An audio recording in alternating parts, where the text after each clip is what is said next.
My revenge changed everything. I built my father's company from the ground up, turning it into a $75 million empire. But at a family dinner, in front of everyone, he looked me in the eye and said, "Your brother will take over now." 12 years of my life erased. They thought I would step aside quietly. They had no idea I had already secured my power. By morning, they would regret underestimating me. I built my father's company from the ground up, turning it into a $75 million empire. But at a family dinner in front of everyone, he looked me in the eye and said, "Your brother will take over now." 12 years of my life erased. They thought I would step aside quietly. They had no idea I had already secured my power. By morning, they would regret underestimating me.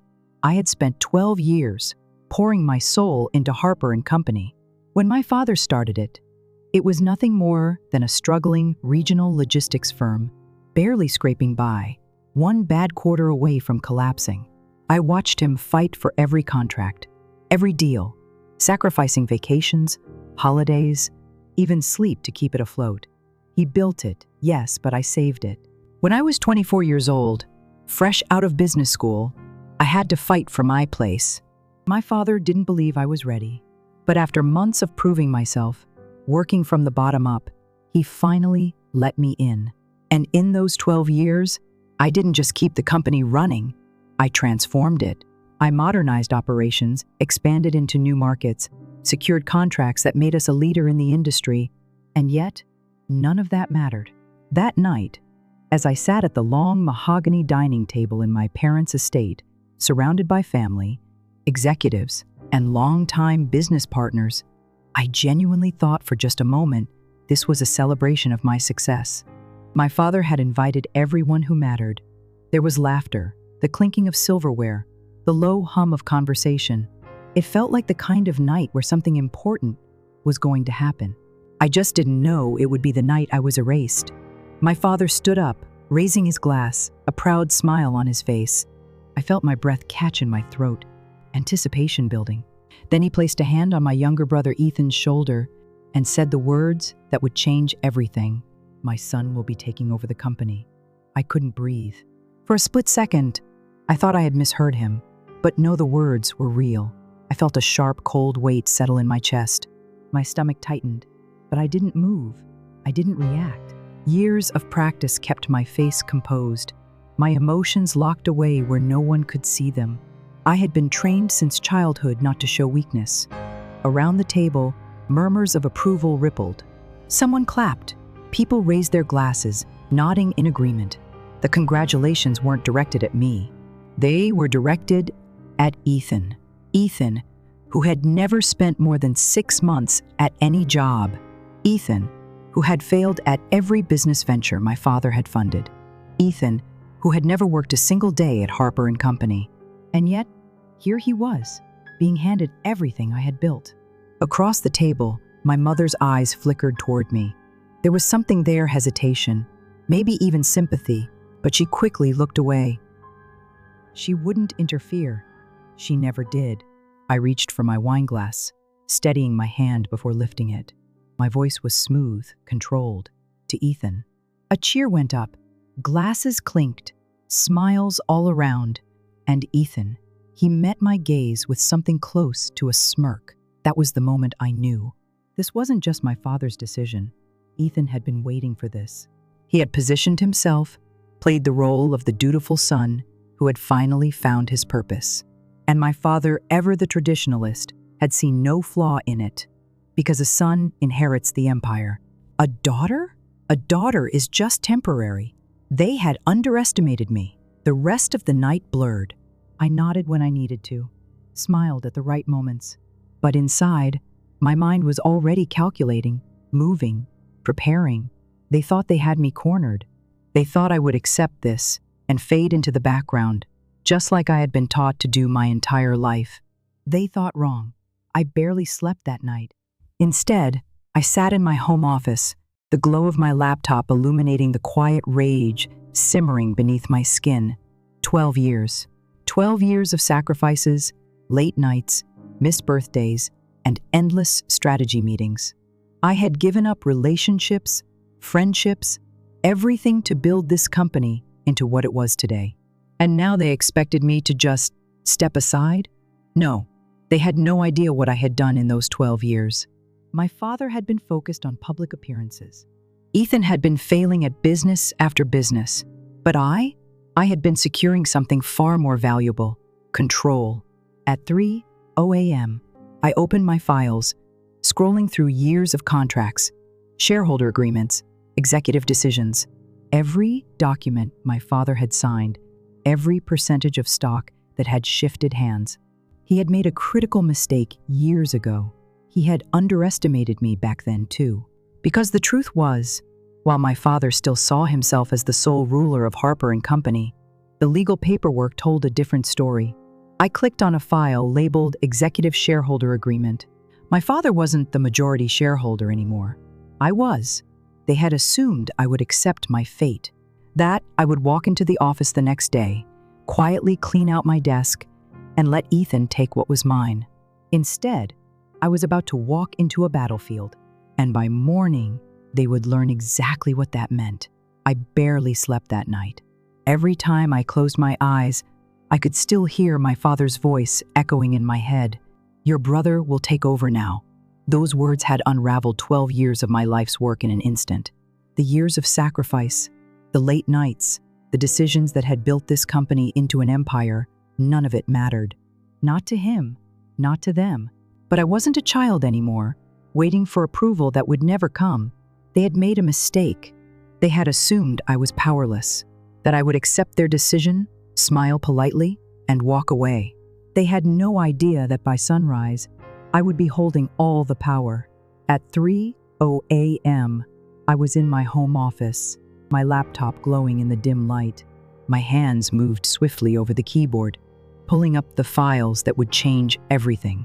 Contracts, ownership records, executive agreements documents that no one in my family had ever bothered to review because they never thought they needed to. But I had. They thought I was just another employee in my father's company. They didn't realize I was the company. Years ago, when my father had been expanding operations, he had needed capital. Investors weren't interested, so I made the investment myself. In exchange, he had signed over 15% of his shares to me. It was meant to be temporary, just a way to show my commitment. Then came the lawsuit in 2019. One of our biggest contracts had gone south, and to keep the company afloat, my father had signed over another 10% of shares as collateral. He had never reclaimed them. I had started with 35% ownership. Now I controlled 60%. They thought they were in charge. They had no idea I was the majority shareholder. I stared at the numbers on the screen, feeling the weight of what I had done, not out of malice, not out of revenge, but out of necessity. Because deep down, I had always known this day would come. By 8:45 a.m., I walked into Harper & Company, just as I had every morning for the past 12 years. But today was different. The whispers had already started. I could feel the eyes of employees as I passed the ones who had been at that dinner, the ones who had already heard the news. They didn't meet my gaze, unsure of where their loyalty should lie. I didn't care. My heels clicked against the marble floor as I walked down the corridor to my office. It was still mine. For now.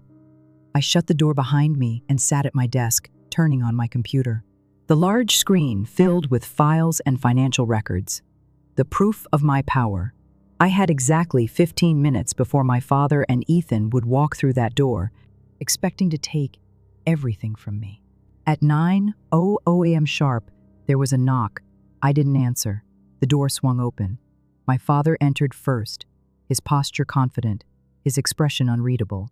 Ethan followed, dressed in a brand new navy suit, his tie just a little too perfect, his smile just a little too smug. He looked at me like a man who had already won. I almost laughed. "Lisa," my father said, settling into the chair across from me. "I assume you're aware of the transition happening today." Transition. Interesting choice of words. I leaned back in my chair, keeping my expression neutral. "I'm aware," Ethan smirked. "Good. That'll make this easier." I tilted my head slightly. "Easier?" My father exhaled, as if I were being difficult. Lisa, you've done well here. We appreciate everything you've contributed, but it's time to move on. Ethan is ready. Ethan sat back, adjusting his cuffs. I'll need you to bring me up to speed on some things before you officially step down. I watched them for a long moment, my heart calm, my hands steady. They thought I was still playing their game. I smiled. Dad, I think you're mistaken about something. My father's jaw tensed slightly, a flicker of irritation crossing his face. He was used to my compliance. He wasn't prepared for this. Lisa, he said, his tone warning, this isn't up for debate. We've already made the decision. I reached for the remote on my desk and pressed a button. The large screen on the wall behind me lit up, displaying a document. The Executive Shareholders Agreement. Ethan frowned. What's that? I tapped my fingers against the desk. Do you even know what this document is? My father's eyes narrowed. He knew. I turned to Ethan. It states that any transfer of executive power requires approval from all majority shareholders. I let the words sink in, then added, and Dad, I hold 60% of the company's shares. Silence. The kind of silence that suffocates. That's impossible, Ethan muttered, pushing forward to scan the document. I smiled. Actually, it's very possible. I turned to my father. Remember when you needed funding in 2017? You signed over an additional 15% to me in exchange for my investment. And when we had that lawsuit in 2019, another 10% as collateral? I shrugged. You never reclaimed it. My father's jaw clenched. Ethan was panicking. He started, but I cut him off. You underestimated me, I said smoothly. For 12 years, I ran this company. I built it.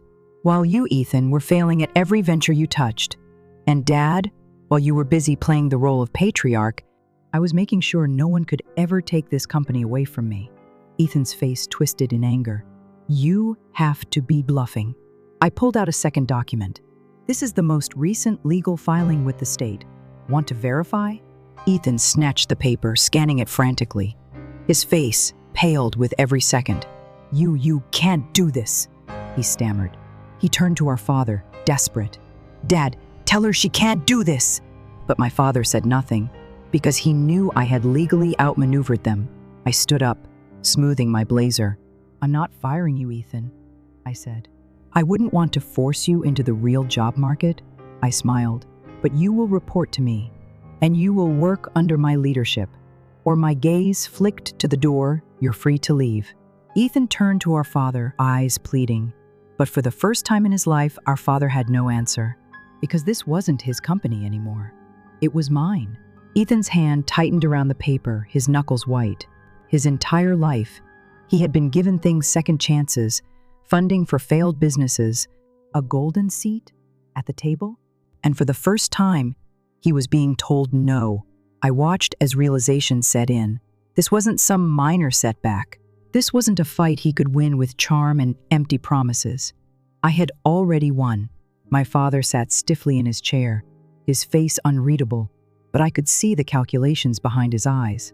He was trying to find a way out, an escape, a way to turn this back in his favor. But there wasn't one. Ethan scoffed, shaking his head. You really think you can run this company without Dad's support? I raised an eyebrow. I've been running it without his support for 12 years. I think I'll manage. My father's voice, tight with controlled anger, finally cut through the silence. Lisa, you're making a mistake. I met his gaze, unwavering. No, Dad, you did.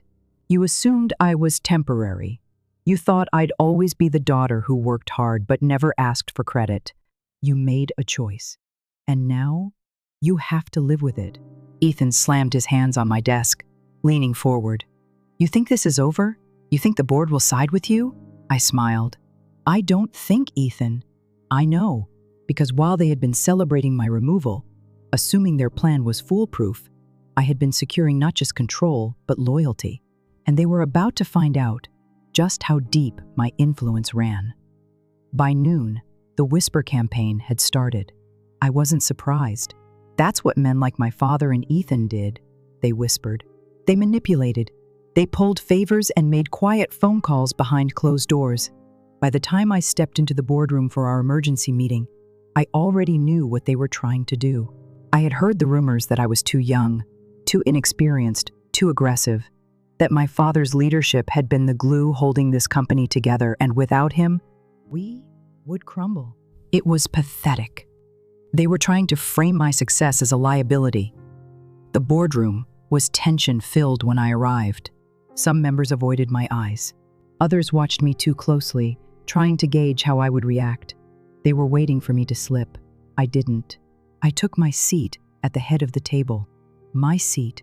My father and Ethan sat across from me. My father, controlled and composed.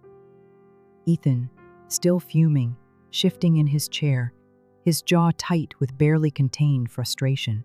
I let the silence stretch, let them feel it. Finally, my father cleared his throat, his voice carefully measured. We need to discuss the future of this company. I tilted my head. I agree. One of the board members hesitated before speaking. Lisa, there's concern among our investors. There's been a lot of instability. I smiled. Instability? You mean because my father and brother tried to remove me from the company I built? A few members shifted uncomfortably. I understand why some of you are nervous, I continued. I know how my father has framed this situation, that I've overstepped, that I'm acting on emotion rather than logic. I let my eyes scan the room. So let's talk about logic. I pressed a button on the conference table, and the screen behind me lit up. Financial reports, growth charts, market projections. Under my leadership, I said calmly, Harper & Company's revenue has increased 300% over the last 5 years. We've expanded into 6 new markets.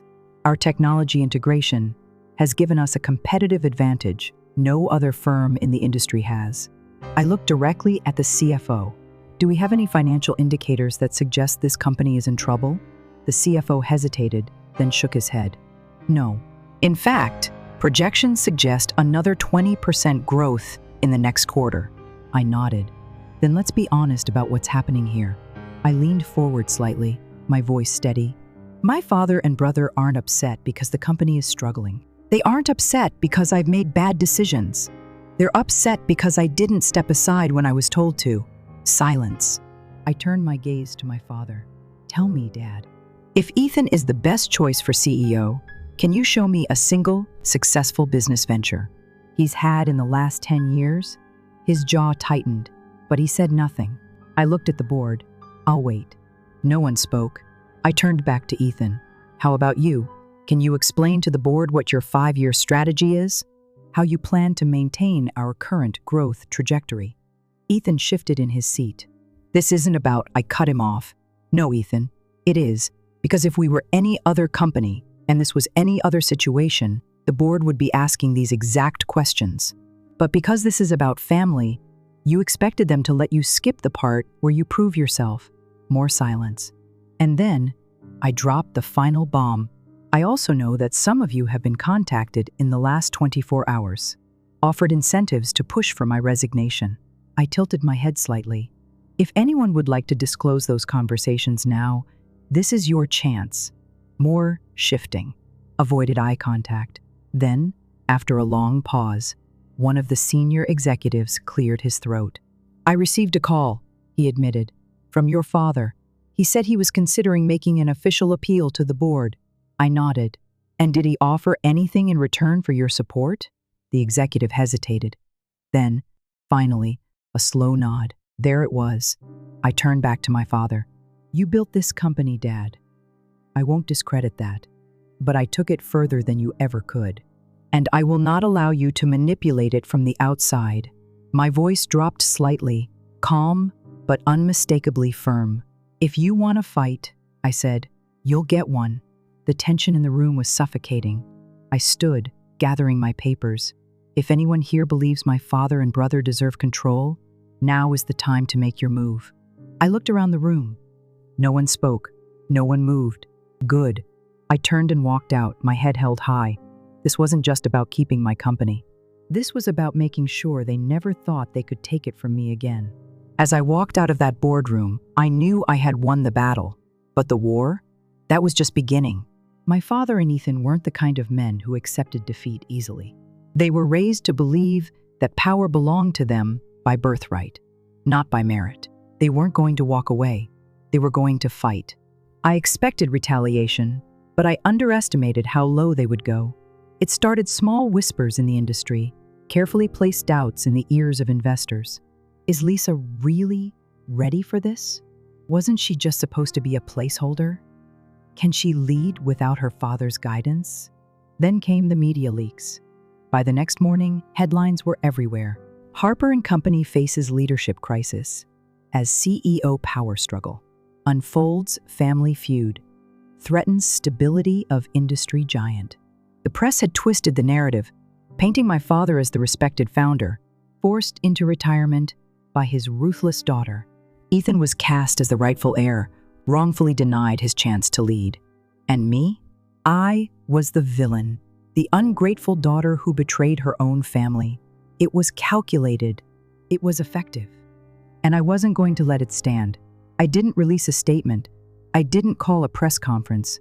I made one phone call to an old friend, a journalist with no patience for corporate corruption and manufactured sob stories. I have something for you, I told her, but you'll need to move fast.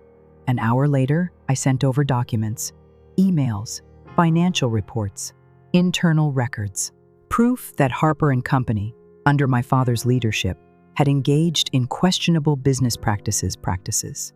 I had spent the last decade quietly cleaning up. By noon, the real headlines started rolling in. Behind the scenes at Harper & Co., how one woman saved a sinking empire, Lisa Harper's leadership, the true story. They don't want you to know. The hidden debts and cover-ups of Harper & Company. It was brutal. The articles exposed my father's mismanagement, the financial shortcuts, the risky deals, the cover-ups. They praised my leadership, proving that I wasn't just capable. I was the only reason the company had survived. And just like that, the narrative changed. The board stopped questioning me. The investors stopped hesitating. And my father? He had nowhere to hide. 2 days later, he called me. I let the phone ring 3 times before answering. "Lisa," he said, his voice tight. "We need to talk." I leaned back in my chair, watching the city skyline through my office window. "Do we?" Silence. Then a sigh. "You didn't have to do that." I laughed, slow and quiet. "Neither did you." A pause. Then, finally, he asked, "What happens now?" I exhaled. "Now?" I repeated, my voice cool, measured. "Now, I make sure neither of you ever get the chance to pull something like this again." By the end of the week, the final blow was delivered. A shareholder vote, not just to confirm my leadership, but to remove my father and Ethan from the company entirely. It was public. It was humiliating. And it was unanimous. My father didn't fight it. He knew there was nothing left to fight for. But Ethan? He wasn't done. He showed up at my office the next morning, unannounced, storming past my assistant, slamming the door shut behind him. "You think this is over?" he snarled. I didn't even flinch. I just leaned back in my chair, folding my hands calmly in my lap. "No, Ethan," I said. "I know it is." His face twisted in rage. "You destroyed Dad. You destroyed me." I tilted my head slightly. "No, Ethan, I saved this company from the 2 of you." He scoffed, pacing the office, running a hand through his hair. "You think you won?" He laughed bitterly. "You think sitting in that chair makes you powerful?" I didn't answer, because I didn't need to. He stopped pacing, his voice lowering, his expression shifting. "You know, if you were smart, you'd give me a seat at the table. We could still work together." I almost smiled. Even now, after everything, he still thought he could manipulate me. I stood up slowly, walking toward him, watching as he straightened his tie, trying to regain control of the moment. "I have an offer for you, Ethan," I said smoothly. He smirked, folding his arms. "I'm listening." I opened a folder on my desk and slid a document toward him. He glanced at it, his smirk fading. It was a severance agreement, a final payout, a legally binding contract ensuring he would never step foot in this company again. "You can take this," I said, "or you can leave with nothing." His jaw clenched. "You're unbelievable," I smiled. "I know." For a moment, he just stood there. Then, finally, he picked up the pen. By the end of the day, Ethan was gone. And my father? He followed a week later. The day he signed his final exit agreement, he stood in my office one last time. For a long moment, he just looked at me, the daughter he had underestimated, the woman he had dismissed. "You've changed," he said quietly. I met his gaze. "No, Dad," I said. "I just finally stopped pretending." He gave a slow nod, then turned and walked out. I didn't watch him go. I had a company to run. The silence in my office felt different now. No more late-night calls from my father. No more passive-aggressive emails from Ethan. No more fighting for a seat at a table that was always meant to be mine. For the first time in 12 years, I was the sole leader of Harper & Company. And yet, even with my father and Ethan gone, I knew this war wasn't over. Because when people lose power, they don't just disappear. They try to take you down with them. The first attack came a week later. A press release, carefully worded, designed to plant doubt without directly attacking me. Harper & Company has always been a family-run business. While we respect the leadership changes, we are saddened by recent developments. We remain committed to upholding the values that built this company. It was subtle, but I knew exactly what it meant. They were trying to turn the industry against me, trying to make it seem like I had ripped apart a family legacy. It didn't work. One had already won the corporate battle. And now?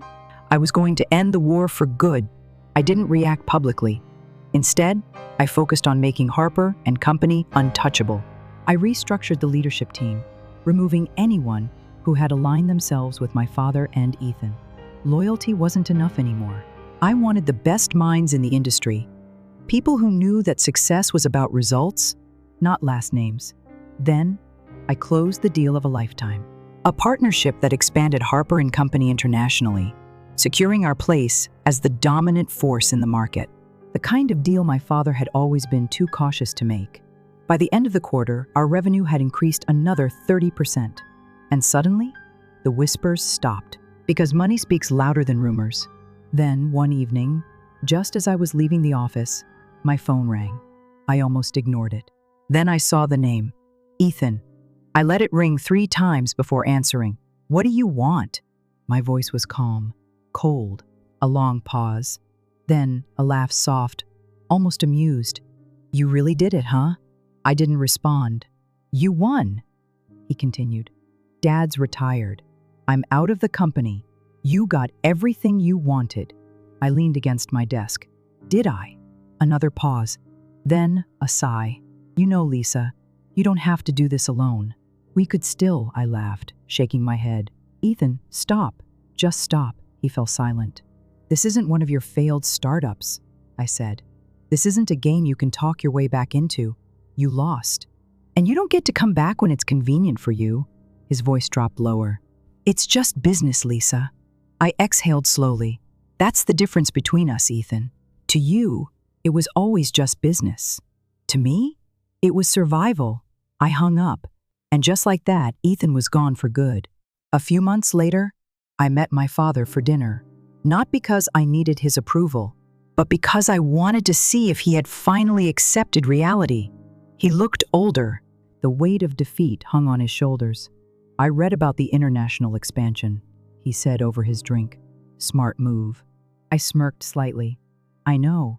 He let out a soft chuckle. "You really don't need me, do you?" I set my glass down, meeting his gaze. "No, Dad," I said quietly. "I never did." A beat of silence.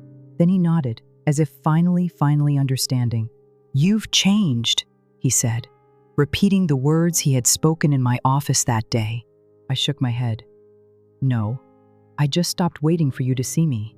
A year later, Harper & Company was bigger than it had ever been. We had expanded into 3 new industries, crossed the $100 million mark, and built a reputation that no one could challenge. I wasn't Lisa Harper, the daughter of the founder. I was Lisa Harper, the woman who outplayed them all. But on the nights when the office was quiet, and I was the last one left, I would sit at my desk, staring out over the city skyline, and I would wonder, was it worth it? I had won, but at what cost? Because power is a lonely thing. And sometimes, the greatest victory isn't enough. Life teaches us that loyalty, hard work, and dedication don't always guarantee fairness. Sometimes, the people we trust the most, our own family, can be the ones who betray us. This story is a reminder that power isn't given, it's taken. It's not about waiting for recognition or hoping that others will see your worth. It's about knowing your value and securing your place before someone else tries to take it from you. Many of us grew up believing that respect and success are earned through years of sacrifice. But the truth is, the world doesn't always reward effort. It rewards strategy, preparation, and control. There comes a time when we must choose between seeking approval or standing firm in our own strength. Family bonds may be strong, but they should never come at the cost of self-respect. Power and success can be lonely, but so is a lifetime of being overlooked. In the end, the greatest lesson is this: never assume loyalty when power is involved, never give up control over what you built, and never let anyone erase your name from your own story.